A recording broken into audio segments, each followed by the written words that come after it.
డీఎస్సీపై జగన్మోహన్ రెడ్డి గారిపై సవాల్ విసిరాడు. చర్చకు వస్తావా, రెడీగా ఉన్నా నేనని చెప్పి. చర్చికి ఆయన ఒకసారి రమ్మనండి చర్చికి వస్తే ఎంతోమంది మన మాజీ మంత్రులు అదే కానీ జగన్మోహన్ రెడ్డి గారిని పిలుస్తున్నాడు చర్చికి. రమ్మనండి అన్న. ఆ స్థాయికి ఆయన సంబంధం ఉంది. ఆయన ఎమ్మెల్యే అన్న.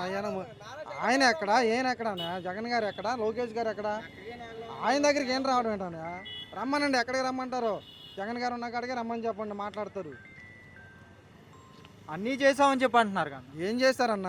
ఏం చేశారు చెప్పండి. ఒకటి చూపించమని చెప్పండి చేసింది. తల్లికి మందరం ఒకటే కనబడుతుంది. కుట్టు మిషన్ డబ్బులు తీసాడు, వైఎస్ఆర్ చేయూత తీసేశాడు, 45 సంవత్సరాల డబ్బులు తీసేశాడు, ఈబీసీ నేస్తం తీసాడు, కాపు నేస్తం తీసేశాడు. ఈ పథకాలన్నీ ఏమైపోయినాయి అన్న రాష్ట్రంలో? ఈ పథకాలన్నీ ఏమైపోయి ఒక తల్లికి వందనం కౌలు రైతుల డబ్బులు అన్న. కౌలు రైతుల డబ్బులు ఒక్కళ్ళు వేస్తారని ఒక్కళ్ళ నోటు నుంచి చెప్పించమని చెప్పండి. కౌలు రైతుల డబ్బులు రైతులందరూ ఆనందంగా ఉన్నారు. జగన్మోహన్ రెడ్డి లేనిపోని మాట చెప్పి రెచ్చగొడుతున్నారు. రైతుతో మాట్లాడమని చెప్పండి. ఏ ఒక్క రైతు ఆనందంగా ఉన్నాడో ఒక రైతుతో మాట్లాడమని చెప్పండి. రోడ్డు ఎక్కి మాట్లాడమని చెప్పండి రైతుని. ఏ ఒక్క రైతు ఆనందంగా ఉన్నాడో? ఈరోజు ఎరువులు 14 ఉన్నది, 1000 రూపాయలు ఉన్నది, 1400, 14 ఉన్నది, 2000 అయింది, 2000 ఉన్నది, 3000 అయింది.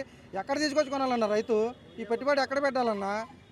యూరియా బత్తానే 600 దాకా ఉందని ఈరోజు బ్లాక్లో కొనుక్కోవాలని పరిస్థితి వస్తుంది రైతు వాళ్ళ. కానీ చంద్రబాబు నాయుడు గారు యూరియా వాడితే క్యాన్సర్ వస్తుంది అని చెప్తున్నారు. ఏది క్యాన్సర్ వస్తుందని? యూరియా కోసం వెళ్తే యూరియా లేదు, ఎల్లుండ్రా రేపురా మాపురా అని అన్నారన్న.